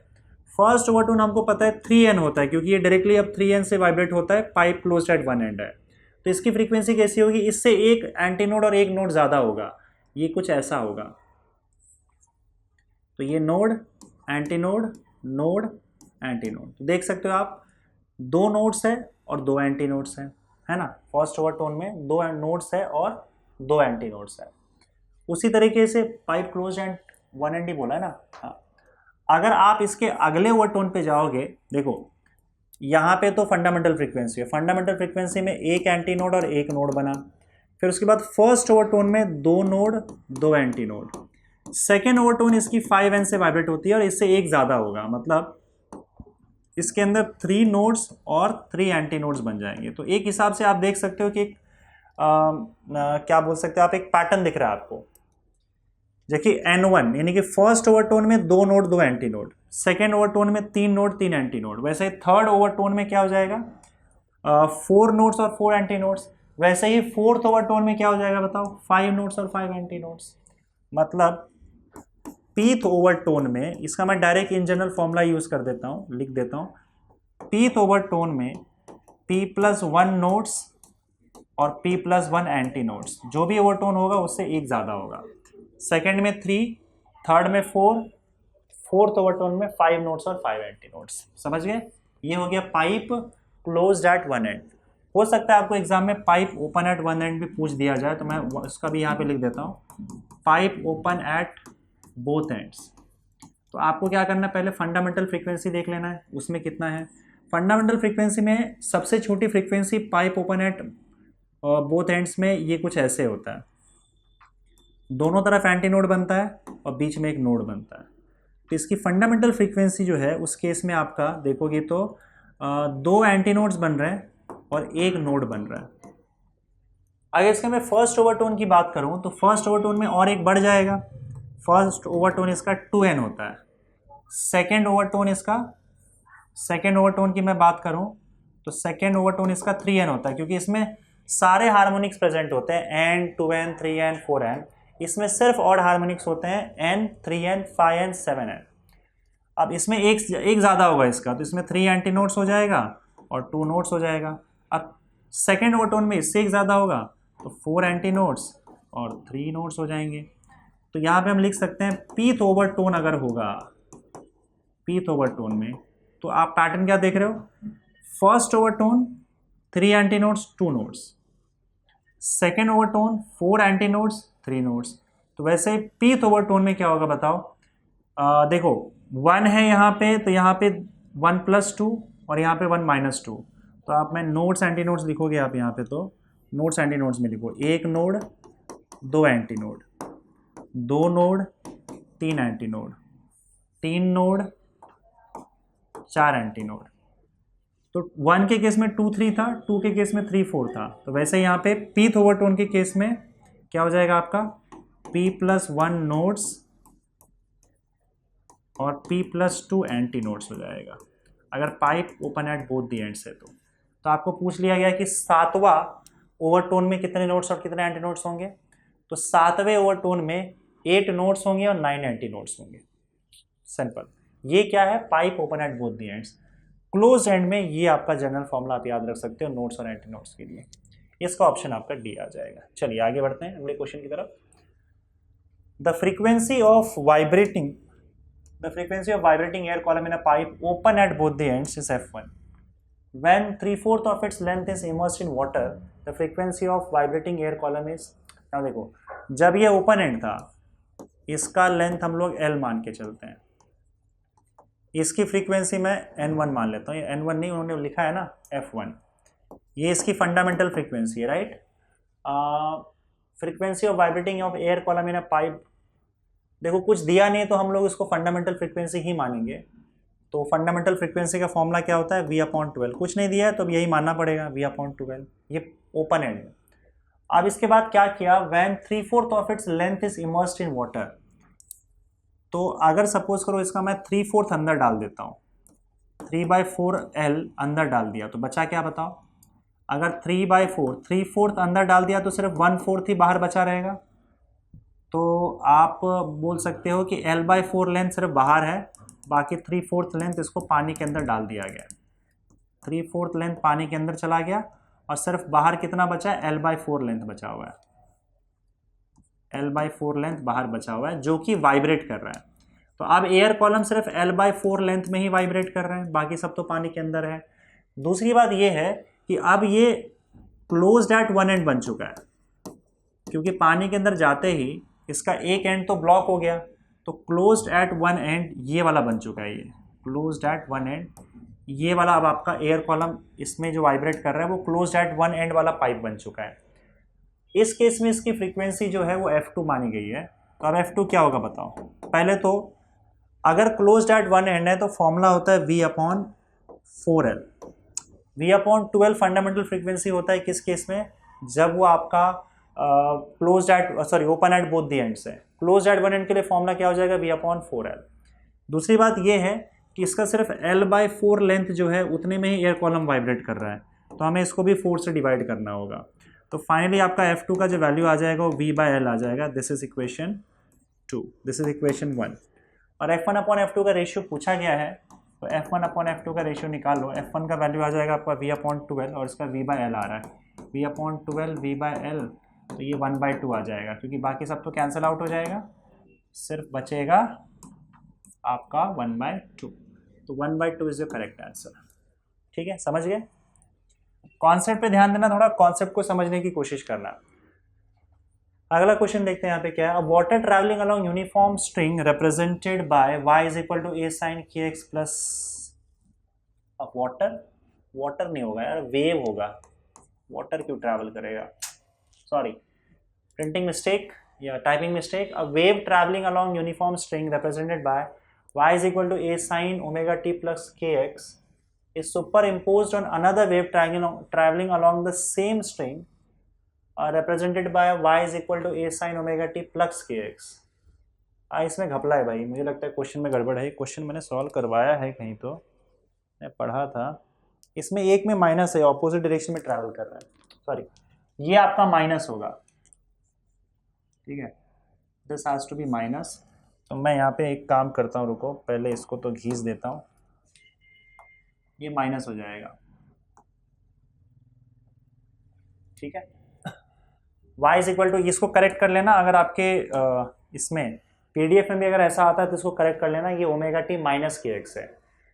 तो देखो एक वेव ट्रैवल कर रहा है ωt, उसका इक्वेशन है y = a sin kx - ωt, और दूसरा वेव ट्रैवल कर रहा है उसका इक्वेशन, इसको y1 ले लेते हैं, इसको y2 ले लेते हैं, ये हो जाएगा आपका a sin kx plus ωt, ठीक है। और रिजल्टेंट वेव का पूछा है कि रिजल्टेंट वेव क्या होगा। तो आप देखो कि ये positive direction of x axis में ट्रैवल कर रहा है और ये negative direction of x axis में ट्रैवल कर रहा है, और दोनों में कोई अंतर नहीं है, कोई फर्क नहीं है। तो अगर कोई दो वेव आइडेंटिकल हो, एग्जैक्टली सेम हो, और ऑपोजिट डायरेक्शन में ट्रैवल करके सुपर इम्पोज करते हैं, तो ऐसे केस में हमेशा स्टेशनरी वेव बनता है या फिर स्टैंडिंग वेव बनता है। स्टेशनरी वेव को ही स्टैंडिंग वेव कहा जाता है, ठीक है। तो आपका ऑप्शन सी और डी तो वहीं ख़त्म हो गया, और ए और बी में से आ जाएगा कुछ ना कुछ। बस हमको बोला गया है कि नोड्स का फॉर्मूला क्या होगा, ये होगा या फिर ये होगा। अब देखो नोड्स के फॉर्मूले केस में अगर आप देखोगे तो यहाँ पे सबसे पहले इसको चेक कर लेते हैं। n का वैल्यू अगर 1 डालते हो इस केस में, तो पहला नोड कहाँ बनेगा बताओ। n का वैल्यू 1 डालोगे तो 1 - 1/2 मतलब λ/4 पे बनेगा, पहला नोड λ/4 पे बनेगा। n का वैल्यू अगर आप 2 सब्सटीट्यूट करते हो तो 3 λ/4 हो जाएगा, 3 λ/4 हो जाएगा। इस तरीके से आपके नोड्स बनते चले जाएंगे। अब पहले ही देख लो कि दो नोड्स के बीच का डिस्टेंस कितना है, तो 3 λ/4 माइनस λ/4 हो जाएगा 2 λ/4, दैट इज इक्वल टू λ/2। तो दो कॉन्सेक्यूटिव नोड्स के बीच का डिस्टेंस λ/2 तो हो रहा है, इसमें कोई दिक्कत नहीं है। बस यहाँ पे पहला नोड λ/4 पे बन रहा है, दूसरा नोड 3 λ/4 पे बन रहा है। इस केस में देखोगे तो n का वैल्यू 0 डाल दो आप, तो n का वैल्यू 0 डालोगे तो पहला नोड आपका 0 पे बन रहा है, फिर n का वैल्यू अगर आप 1 डालोगे तो दूसरा λ/2 पे बन रहा है, और तीसरा आप देख सकते हो 2 λ/2 पे बन रहा है, मतलब लैम्डा पे बन रहा है। तो यहाँ पे भी दो नोड्स के बीच का डिस्टेंस λ/2 ही है, बस पोजीशन अलग अलग है। अब सवाल ये है कि नोड इन दोनों वेव्स में स्टार्टिंग में क्या बनेगा। यहाँ पे लिखा गया है कि स्टार्टिंग में आपका नोड बन रहा है, 0 पे ही नोड बन रहा है। यहाँ पे 0 पे नोड नहीं बन रहा है क्योंकि नोड सीधा λ/4 पे बन रहा है। अगर नोड λ/4 पे बन रहा है तो जाहिर सी बात है कि आपका जो स्टार्टिंग में है at x is equal to 0, यहाँ पे एंटी नोड बन रहा होगा, है ना। तो हमें ये देखना है कि अगर स्टार्टिंग में एंटी नोड बनता है तो ये वाला सही रहेगा, और स्टार्टिंग में नोड बनता है तो ये वाला सही रहेगा। ये कैसे करोगे? अब देखो, ये तो आप एक तो याद रख सकते हो, बाकी मैं आपको इक्वेशन सॉल्व करके भी बता दे रहा हूँ कि कैसे पता लगाते हैं। आपको इन दोनों इक्वेशन को सॉल्व करना होगा, ठीक है। तो आप देख सकते हो y जो टोटल y है वो आपका y1 प्लस y2 हो जाएगा। अब दोनों को अगर ऐड करोगे तो a साइन, a कॉमन ले लेता हूँ मैं, दोनों को ऐड करोगे a कॉमन ले लो, साइन के x minus omega t, sine के एक्स माइनस ओमेगा टी और प्लस साइन के एक्स प्लस ओमेगा टी हो जाएगा। ऐड करोगे तो फॉर्मूला क्या है, साइन सी साइन डी का फॉर्मूला क्या है, sine C plus sine D होता है 2 sine C plus D by 2। ये हमने डेरिवेशन में कर रखा था बोर्ड्स में, 2 sine C plus D by 2। इन दोनों को ऐड करो तो के एक्स प्लस के एक्स क्या हो जाएगा, 2kx, और ओमेगा टी कैंसिल हो जाएगा। तो आपका अपॉन टू ऐसा आ जाएगा। फॉर्मूला क्या है, sine C plus sine D का फॉर्मूला यूज करना है। Use formula sine C plus sine D, sine C plus sine D का फॉर्मूला आप यूज कर लेना। वो होता है 2 sine C plus D by 2 और cos C minus D by 2। ये फॉर्मूला यूज कर लो। तो आप देखो के एक्स प्लस के एक्स 2kx हो जाएगा, minus omega t plus omega t cancel out हो जाएगा, 2kx/2। तो sine C plus D by 2 ले लिया हम लोगों ने, cos C minus D by 2। तो यहाँ से आपको देखो के एक्स कैंसिल हो जाएगा और माइनस 2 ओमेगा टी बाई 2 आ जाएगा, ठीक है। यहाँ से आप देखोगे तो 2 कैंसिल आउट हो जाएगा, तो ये हो जाएगा 2a साइन के एक्स कॉज माइनस, देखो cause of minus theta cos theta होता है, तो आपका कॉज ओमेगा टी लिख सकते हो आप यहाँ पे। इस तरह से लिखोगे तो आप यहाँ पे देखो क्या लिख सकते हो, ये जो पूरा पार्ट है आपका, देखो हमेशा x वाला जो होता है, x वाला पूरा हिस्सा जो होता है साथ में लग के, वो आपका एम्पलीट्यूड बन जाता है। स्टेशनरी वेव में ध्यान से देखना, 2a के साथ जो x वाला हिस्सा होगा वो एम्पलीट्यूड बन जाएगा, क्योंकि जब आप स्टेशनरी वेव में दोनों इक्वेशन को सॉल्व करके लास्ट में आंसर लाते हो तो साइन और कॉज जो है वो इंटरचेंज हो सकता है x वाले में साइन हो और t वाले में कॉज हो जहाँ पे रखा हुआ है। ऐसा भी हो सकता है सॉल्व करने के बाद आपका 2a साइन ओमेगा टी और कॉज के एक्स आ जाएगा। तब आपका क्या करना है, आपको कॉज के एक्स को यहाँ लाना है, 2a कॉज के एक्स और साइन ओमेगा टी हो जाएगा, और ये जो x वाला टर्म है ये साथ में आपका टोटल एम्पलीट्यूड बन जाएगा। हमेशा एम्पलीट्यूड वाले केस में x आएगा, ये याद रखना। तो हम यहाँ पे देखो क्या कर रहे हैं, कॉज ओमेगा टी को साइड में रख देते हैं, और ये जो आपका टोटल है पार्ट, इसी को हम रिजल्टेंट एम्पलीट्यूड AR बोल देते हैं, AR कॉज ओमेगा टी। ये AR जो है रिजल्टेंट वेव का एम्पलीट्यूड है। अगर आप रिजल्टेंट वेव के एम्पलीट्यूड को देखोगे AR को, तो उसमें क्या लिखा हुआ है बताओ, 2a साइन के एक्स। अब ध्यान से देखो, नोड मतलब एम्पलीट्यूड 0 और एंटी नोड मतलब एम्पलीट्यूड मैक्सिमम। तो अगर मैं सपोज करो x इज इक्वल टू 0 लिखता हूँ तो साइन 0 0 हो जाएगा, तो आपका जो एम्पलीट्यूड है वो 0 हो जाएगा, मतलब नोड हो जाएगा। तो शुरुआत में नोड बन रहा है, साफ बात है यहाँ पे, शुरुआत में क्या बन रहा है, नोड बन रहा है, क्योंकि x इज इक्वल टू 0 रखते ही साइन 0 0 हो जा रहा है। 2 sine C plus D by 2 इसमें करेक्ट है ना, के एक्स, हाँ ठीक है। तो आप देख सकते हो यहाँ पे कि शुरुआत में यहाँ पे x इज इक्वल टू 0 रखते ही आपका वैल्यू जो है एम्पलीट्यूड का वो 0 बन जा रहा है। 0 एम्पलीट्यूड का मतलब नोड होता है, तो शुरुआत में नोड बन रहा है। शुरुआत में x इज इक्वल टू 0 पे नोड जो है वो बन रहा था सेकेंड केस में, तो हम यहाँ पे क्या करेंगे, ऑप्शन बी को सही करेंगे, ऑप्शन ए गलत हो जाएगा। ठीक है, चलिए आगे बढ़ते हैं। तो ये थोड़ा सा आपको सॉल्व करके देखना पड़ेगा फटाफट में, जल्दी में हो जाएगा, ऐसा कुछ नहीं है। A pipe closed at one end has length 0.8 meter. At its open end, a 0.5 meter long uniform string is vibrating in its second harmonic and it resonates. Resonates मतलब frequency same है with the fundamental frequency of the pipe. If the tension in the wire is 50 Newton and the speed of sound is 320 meter per second, the mass of the string used is. देखो पहले तो दिया हुआ है कि a pipe closed at one end has 0.8 metre length.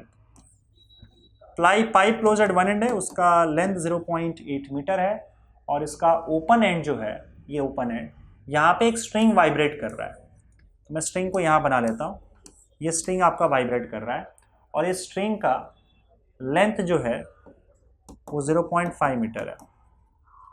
इसका length मैं small L ले लेता हूँ, स्ट्रिंग का लेंथ 0.5 मीटर है, और ये सेकेंड हार्मोनिक में वाइब्रेट कर रहा है। सेकेंड हार्मोनिक जो होता है, सेकेंड हार्मोनिक बोला है ना, सेकेंड हार्मोनिक मतलब इसकी फ्रीक्वेंसी जो है वो 2n हो जाएगी। इसकी फ्रीक्वेंसी क्या है? 2n, और वो होता है आपका n मतलब फंडामेंटल फ्रीक्वेंसी और इसकी जो फंडामेंटल फ्रीक्वेंसी होती है वो 1/12 √T/μ होती है। चलिए, इस फ्रीक्वेंसी से वाइब्रेट कर रहा है, इसको मैं n1 लिख देता हूँ, क्योंकि आपका जो सेकेंड हार्मोनिक होता है ये इसका फर्स्ट ओवरटोन होता है इस केस में। और क्या बोला है बताओ? And it resonates with the fundamental frequency of the pipe. अब पाइप की जो फंडामेंटल फ्रीक्वेंसी होगी वो V/4L होगी, अगर ये आपका क्लोज्ड एंड है तो।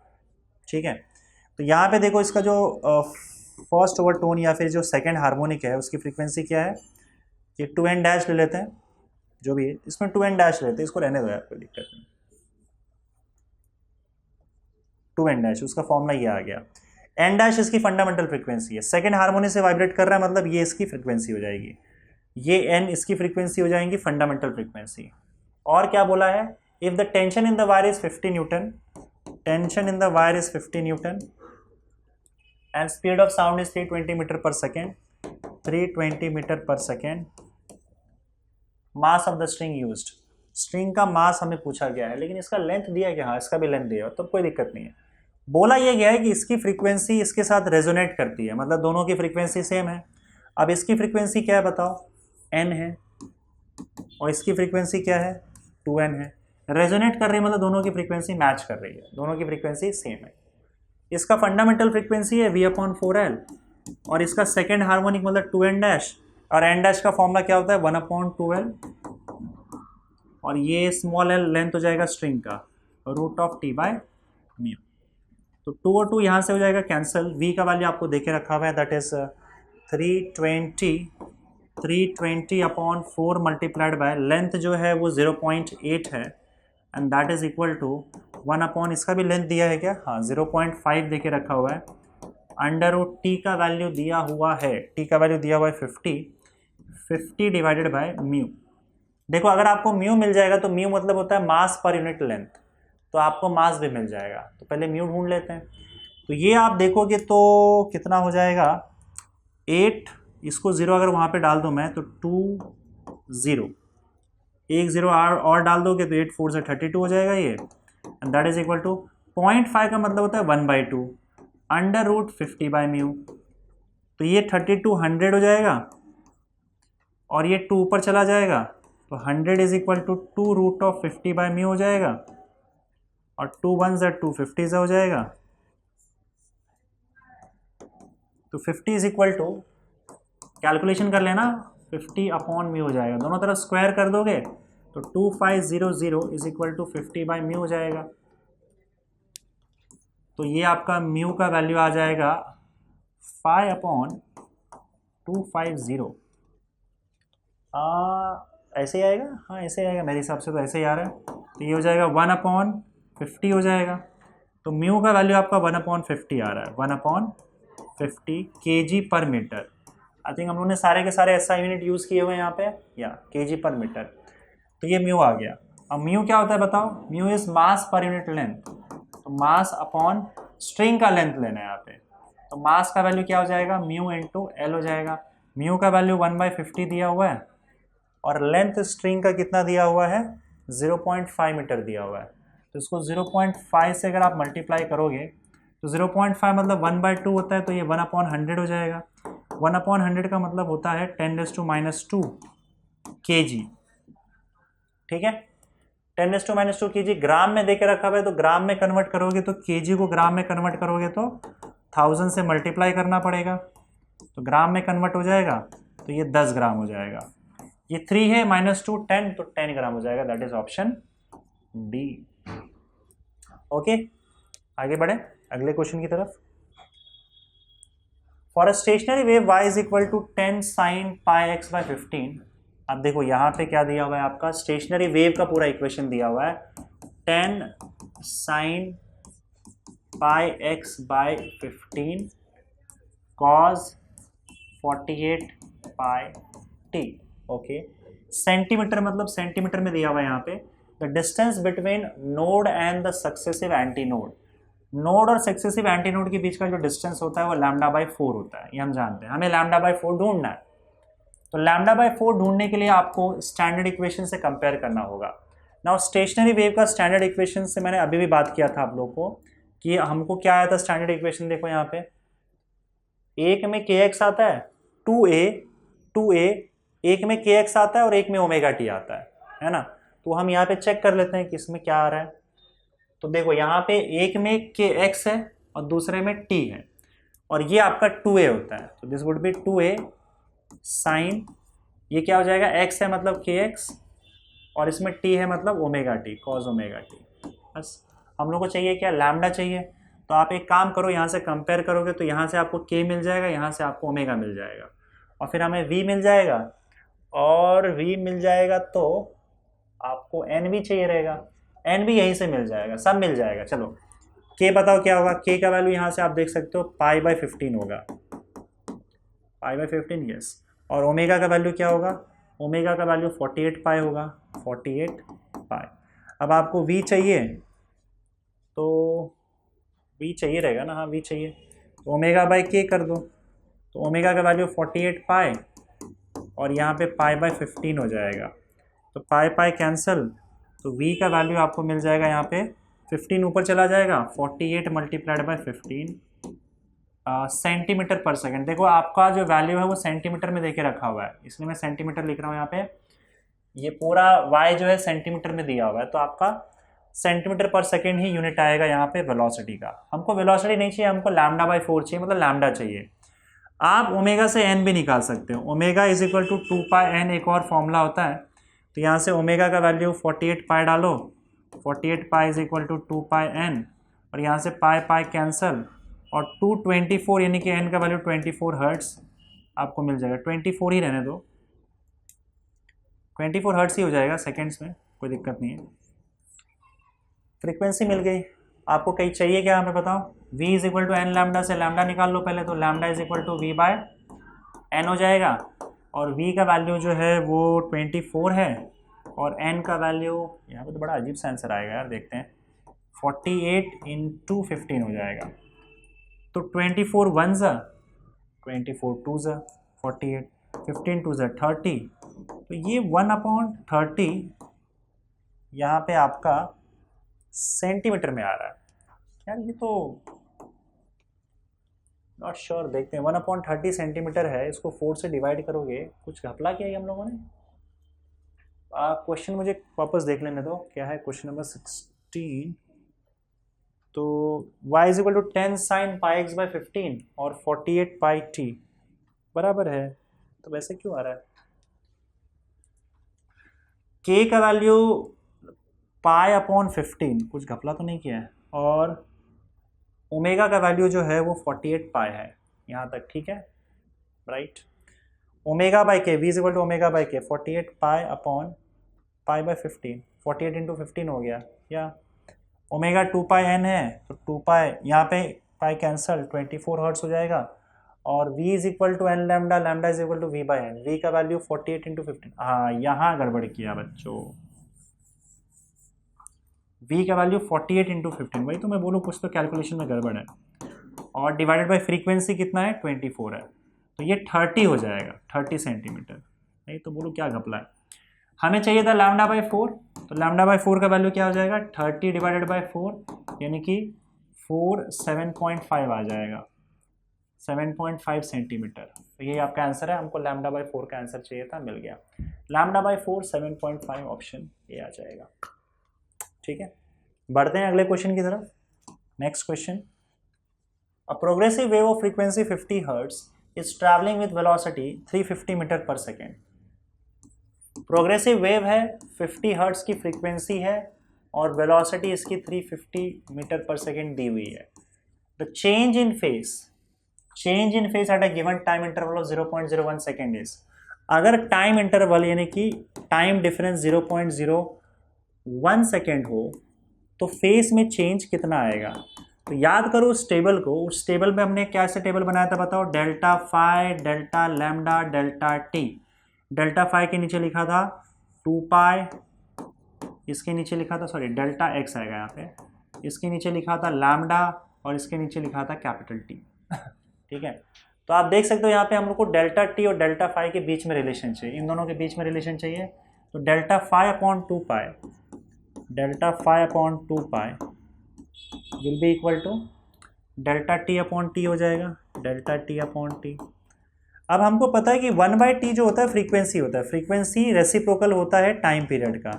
तो 1/t को n डाल दो तो delta phi upon 2 pi will be equal to delta t, 1/t को n लिख सकते हो तो ये n डेल्टा टी हो जाएगा। हमको चाहिए क्या, डेल्टा फाई चाहिए, तो डेल्टा फाई का वैल्यू आपका आ जाएगा 2 pi n delta T. Value सारे डाल दो, 2 पाई n का वैल्यू 50 हर्ट्स है और डेल्टा टी का वैल्यू 0.01 होगा। तो देखो 50 टू 100 हो जाएगा, 100 मल्टीप्लाई करोगे तो सिर्फ पाई बचेगा, पाई रेडियन आपका आंसर आ जाएगा, that is option D. Option C option D दोनों पाई रेडियन दे के रखा हुआ है। ठीक है, मुझे देख लेने दो। अच्छा इसमें भी प्रिंट में पाई रेडियन दे के रखा हुआ है, दोनों में से एक ऑप्शन आ जाएगा। मेरे हिसाब से बुक में भी गलत ही प्रिंट किया हुआ होगा। π/3 कर दो किसी एक चीज़ को, इसको मैं π/3 कर देता हूँ और क्या, पाई रेडियन आंसर आ जाए आपका। चलिए आगे बढ़ते हैं अगले क्वेश्चन की तरफ। A string in a musical instrument is 50 centimeter long and its fundamental frequency is 800 Hz. Keeping the tension applied to the string same, the change in the length to produce sound note of fundamental frequency of 1000 Hz will be. String का length L1 दे के रखा हुआ है, आपका string है, ठीक है, 50 centimetre और उसकी फंडामेंटल फ्रीक्वेंसी जो है वो आपका 800 है, 800 हर्ट्ज है। Keeping the tension applied to the string same, the change in the length to produce sound note of fundamental frequency 1000 hertz. अच्छा ठीक है, ये पहला फंडामेंटल फ्रीक्वेंसी हो जाएगा।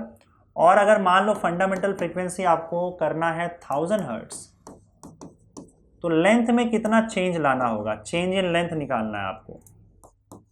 तो पहले तो एक काम करो, फाइनल लेंथ निकाल लो L2 और L2 और L1 मिल जाएगा। तो चेंज के लिए हम लोग को पता है कि हम लोग को डिफरेंस या माइनस करना होता है। तो आप देखो फंडामेंटल फ्रीक्वेंसी जो होता है स्ट्रिंग का वो होता है 1/12 √t/μ। तो हमको टेंशन म्यू सब कुछ सेम रखना है, हमको बस लेंथ चेंज करना है। तो आप देख सकते हो आपकी जो फंडामेंटल फ्रीक्वेंसी है it is inversely proportional to length, inversely proportional to length है। इसका मतलब हम लोग लिख सकते हैं N2/N1 इज इक्वल टू, या N1/N2 इज इक्वल टू, देखो इनवर्सली प्रोपोर्शनल है इसलिए पहले L2 आएगा यहाँ पे और फिर बाद में L1 आएगा। तो N1 का वैल्यू आप 800 डाल दो, 800, N2 का वैल्यू आप 1000 डाल दो, इज इक्वल टू L1 का वैल्यू 50 दिया हुआ है, आपको L2 मिल जाएगा। सेंटीमीटर में दिया हुआ है तो L2 भी आपको सेंटीमीटर में ही मिलेगा। तो ये गया और ये गया और यहाँ से ये गया, तो L2 का वैल्यू 40 सेंटीमीटर हो जाएगा, 40 सेंटीमीटर। तो L1 50 सेंटीमीटर था, L1 आपका 50 सेंटीमीटर है। आपको ऑब्वियसली बात है फ्रीक्वेंसी बढ़ाना है तो लेंथ कम करना पड़ेगा क्योंकि इनवर्सली प्रोपोर्शनल है। तो आपको लेंथ कितना कम किया आपने, 50 सेंटीमीटर से 40 सेंटीमीटर। तो चेंज इन लेंथ कितना हो गया। चेंज जब निकालना हो, अब यहाँ पे हमको सिर्फ वैल्यू से लेना देना है, तो आप हमेशा क्या करो, बड़े में से छोटा माइनस कर दो। तो पहले 50 सेंटीमीटर था, बाद में 40 सेंटीमीटर हो गया। इसका मतलब साफ साफ है आपने 10 सेंटीमीटर से लेंथ को चेंज किया है। हमें चेंज इन लेंथ पूछा गया था, तो चेंज इन लेंथ आपका ऑप्शन भी आ जाएगा। ठीक है, चलिए आगे बढ़ते हैं। देखो, a simple harmonic progressive wave is given by y is equal to, यहाँ पे लिख देता हूँ मैं, y is equal to y0 sine 2 pi nt minus x by lambda. ठीक है, ये थोड़ा सा अजीब तरीके से, इसको अलग तरीके से इसको शो किया गया है। Velocity is 1/8 of the maximum particle velocity then the wavelength is. अच्छा यहाँ पे देखो, अब आपको पता होगा कि अगर सपोज करो कोई वेव है और वेव अगर ट्रैवल कर रहा है, तो वेव जो ट्रैवल कर रहा है तो उसकी वेलोसिटी क्या होती है? वेव वेलोसिटी जो होती है, वेव वेलोसिटी, उसका फॉर्मूला क्या होता है? उसका फॉर्मूला होता है एन लैम्डा। ये जो वी हम लिखते हैं वो वेव की वेलोसिटी है जो आगे की ओर ट्रैवल कर रही है। लेकिन उसमें जो पार्टिकल्स होते हैं, ये पार्टिकल्स वाइब्रेट करते हैं और ये पार्टिकल्स वाई एक्सिस पर वाइब्रेट करते हैं और ये एसएचएम परफॉर्म करते हैं। तो एसएचएम में हमने देखा था कि जो पार्टिकल की वेलोसिटी का फॉर्मूला होता है वो omega root of a square minus x square होता है। लेकिन क्योंकि यहाँ पे पार्टिकल वाई एक्सिस के लॉन्ग वाइब्रेट कर रही है तो हम इसे omega root of a square minus y square लिख देंगे, ठीक है। और एसएचएम में पार्टिकल की जो मैक्सिमम वेलोसिटी होती है वो होती है ओमेगा ए। ये हमने ऑसिलेशन में ऑलरेडी पढ़ रखा है, ओमेगा ए होता है, ठीक है। तो ये पार्टिकल की मैक्सिमम वेलोसिटी है, ये वीपी लिख देता हूँ। और ये पार्टिकल, क्योंकि पार्टिकल का वेलोसिटी की बात चल रही है तो यहाँ पे मैं वीपी मैक्सिमम लिख देता हूँ। मैक्सिमम वेलोसिटी क्या हो जाएगी? ओमेगा इंटू ए, जो कि उसके मीन पोजीशन पे होती है। मीन पोजीशन मतलब यहाँ पे y इज इक्वल टू 0 डालोगे तो मैक्सिमम वेलोसिटी मिल जाएगा पार्टिकल का। समझ गए? वेव की वेलोसिटी क्या होती है? v is equal to n lambda. इन्होंने क्या बोला है कि वेलोसिटी इज, वेलोसिटी बोला मतलब वेव की velocity 1/8 of the maximum particle velocity. तो कंडीशन इनका क्या है कि जो वेलोसिटी है वेव की वो 1/8 ऑफ पार्टिकल की मैक्सिमम वेलोसिटी है। तो अब वेवलेंथ पूछा गया है तो आप एक काम करो, यहाँ पे क्या काम करोगे? सिंपल सी बात है, ये v का वैल्यू डाल दो इसके अंदर n लैम्डा, v का वैल्यू डालो n लैम्डा 1/8 और मैक्सिमम पार्टिकल की वेलोसिटी ओमेगा ए होती है तो ओमेगा ए डाल दो। और हमें ये भी पता है कि ओमेगा जो होता है वो 2πn होता है फ्रीक्वेंसी के टर्म्स में। तो 2πn में n कैंसिल आउट हो जाएगा, लैम्डा का वैल्यू हो जाएगा 2 1 ज़ा 2 4 ज़ा पाई ए बाय 4। अब इक्वेशन को ध्यान से देखोगे तो एम्पलीट्यूड की जगह पे यहाँ पे y नॉट आ रहा है, तो y not is nothing but a which is amplitude of wave. तो आप एम्पलीट्यूड की जगह पे क्या डाल दोगे? y नॉट डाल दोगे। तो ये हो जाएगा आपका pi y naught by 4। Pi y naught by 4 इसका बी ऑप्शन है, सिंपल। चलिए बच्चों, तो इस वीडियो के लिए हम यहाँ पे लास्ट क्वेश्चन की ओर बढ़ते हैं और उसके बाद बाकी के क्वेश्चन जो है वो अगले वीडियो से आने वापस चालू हो जाएंगे। तो देखो यहाँ पे क्या लिखा हुआ है, 2 sound waves of slightly different frequencies. याद करो, 2 sound waves slightly different frequencies हमेशा बीट्स प्रोड्यूस करते हैं, ठीक है। और ये होता है इंटरफेरेंस की वजह से। देखो हम लोग ने जो सुपरपोजिशन ऑफ वेव्स पढ़ा था उसमें सब इंटरफेरेंस की वजह से ही हो रहा था। इंटरफेरेंस बोल लो या फिर सुपरपोजिशन ऑफ वेव्स बोल लो, इंटरफेरेंस एक स्पेशल केस हो जाता है आपका सुपरपोजिशन ऑफ वेव्स का। या कई बार हम क्या करते हैं, सुपरपोजिशन ऑफ वेव्स को इंटरफेरेंस का ही नाम दे देते हैं इन जनरल, वेव्स अगर एक ही लाइन में ट्रैवल कर रहा है तो सुपरपोजिशन ऑफ वेव्स या इंटरफेरेंस दोनों में से कोई भी यूज़ किया हुआ होगा तो आप ये दोनों रीज़न दे सकते हो, क्योंकि उसमें stationary wave, beats, constructive interference, destructive interference, ये सब कुछ सुपरपोजिशन ऑफ वेव्स की वजह से ही हो रहा था। और कई बार हम लोग सुपरपोजिशन ऑफ वेव्स की जगह पे इंटरफेरेंस बोल देते हैं, तो इंटरफेरेंस की वजह से हो रहा था। तो बीट्स भी इसकी वजह से ही हो रहा है। तो देखो डाइफ्रैक्शन, रिफ्रैक्शन, इंटरफेरेंस, इंटरफेरेंस है ना, हाँ इंटरफेरेंस, रिफ्लेक्शन नहीं। तो बीट्स प्रोड्यूस होता है इंटरफेरेंस या फिर बोल सकते हो सुपरपोजिशन ऑफ वेव्स की वजह से। इसमें 2 वेव्स होते हैं, 2 साउंड वेव्स जिनमें थोड़ी सी फ्रीक्वेंसी का डिफरेंस होता है, समझ गए? तो ये आपका इंटरफेरेंस इसका आंसर आएगा। तो यहाँ पे बच्चों आपका पहला वीडियो होता है खत्म। अगले वीडियो में फिर से हम लोग मिलेंगे कुछ नए MCQs के साथ MHT CET से रिलेटेड। Okay, thank you.